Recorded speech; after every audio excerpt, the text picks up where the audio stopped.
Hey Mixers, welcome back to another NBA player props video. We kind of have a bad slate tomorrow on Sunday, but that's okay because I'll probably be watching the football games anyways. There's a lot of heavy favorites tomorrow, but let's go ahead and jump into our recap of today, and then we'll get into the picks for tomorrow. All right, so it wasn't really a bad day necessarily, but kind of a boring day because two of our players ended up not playing. LaMelo Ball over 6.5 assists. He had 11. I think he had 6 at halftime. So I mean, it's just a no-brainer, guys, at home when he's playing at home. If he's playing a team that gives up assists, we're going to be betting on it. DeAndre Hunter did not play. Anthony Edwards did not play. That game is postponed to tomorrow. But my bets were canceled, so they were refunded, which benefited me in one case because I paired Anthony Edwards with Io DeSumo, I think. And then it didn't benefit me in another case because I had Anthony Edwards also with a Cooper flag prop that ended up going over. So both of those just ended up getting refunded. So you're going to have to go and re-bet that for tomorrow if you still want to be on that one. Well, depending on your site and how they did it for you, but that's how they did it for me. And then our Moneyline parlay, instead of getting refunded on this one, I actually got paid out at minus 109 for getting the Chicago one correct. And then I'll just have to go rebet the Minnesota one, I guess, if I can find something to pair it with tomorrow. All right, jumping into tomorrow's picks. We're going to rebet the Anthony Edwards one, so I'm not going to spend a lot of time on it, guys, because it's just a rebet, okay, of last time. So he's over in only 33% of head-to-head games. That drops to 0 when he's playing at home. And then he's over in 33% of home games this season. That's because the Timberwolves like to use their role players when they're at home. So Dante DiVincenzo, Jaden McDaniels, Naz Reid, Rudy Gobert, all those players get a little bit more usage when they're playing at home. All right, RJ Barrett over 0.5 steals and blocks. You might have seen that we put a bunch of Raptors on as the thumbnail because we're betting on a couple Raptors and also a game bet on the Raptors. So could be totally crazy, but we'll see. So RJ Barrett over 0.5 steals and blocks.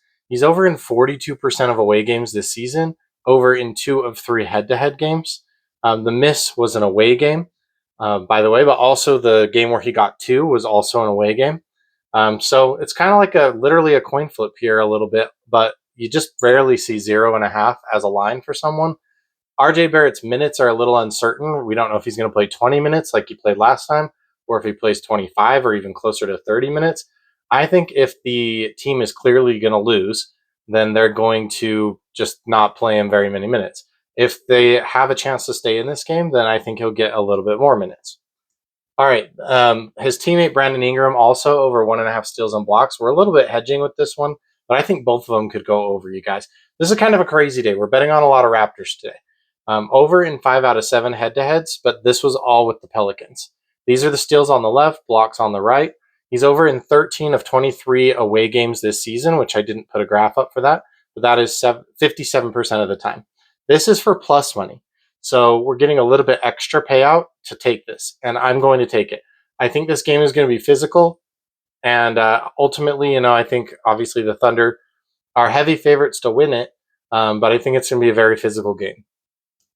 All right, Domantas Sabonis as an alt line, over 7.5 rebounds. I could not believe this when I saw it at 5.5 the other day, but he's over in 83% of all games where he played 15 to 27 minutes.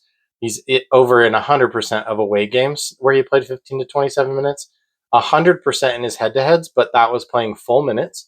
Obviously, going up against the Pistons, they're one of the best rebounding teams, and then Sabonis is one of the best rebounders in the NBA. And then our other outline, Peyton Watson, that didn't come through because he didn't end up playing last time. He might not end up playing again, but I'm just going to go ahead and bet it again. He's over 92% of the time with no Nikola Jokic and 100% in away games. All right, these 2 games did not have player props when I made this video, so I will take a look at those games in the morning to see if there's anything else that I want to add. But for right now, here's what we have. Anthony Edwards, the bet from yesterday, and RJ Barrett over steals and blocks. Our bonus bet for Brandon Ingram. And then, guys, we're playing the Toronto money line plus 456. Now, I'm only putting a quarter unit on that, so it's not a lot. If I lose it, I lose it. And then I'm also playing the spread for half a unit. So I'm only risking 1.5 units on this game. If I hit the spread, then I'm already profiting even if the Raptors don't win. If I miss both, then I'm out like less than 1 unit. So that's the chance I'm going to take. Since we just have the 2 best bets today, Everybody is automatically going to be entered into the competition. If those 2 best bets hit, then we'll do 2 cash prize giveaways like we normally do on full sweep days. And hopefully we can just sweep the whole board, including the bonus bets and the outlines. As always, if you guys have anything else that you want me to take a look at, or players you think I'm overlooking, let me know in the comments. I was looking at Jeremiah Fears. I don't know. I'm on the fence. We'll see where the line moves. And I also was looking at RJ Barrett just over his PRA. Can't remember who else I was looking at, but there were a couple borderline players, but I just didn't end up going in on them. If I do end up adding them, you guys will see it in the pinned comment on YouTube and on X. Thanks, guys.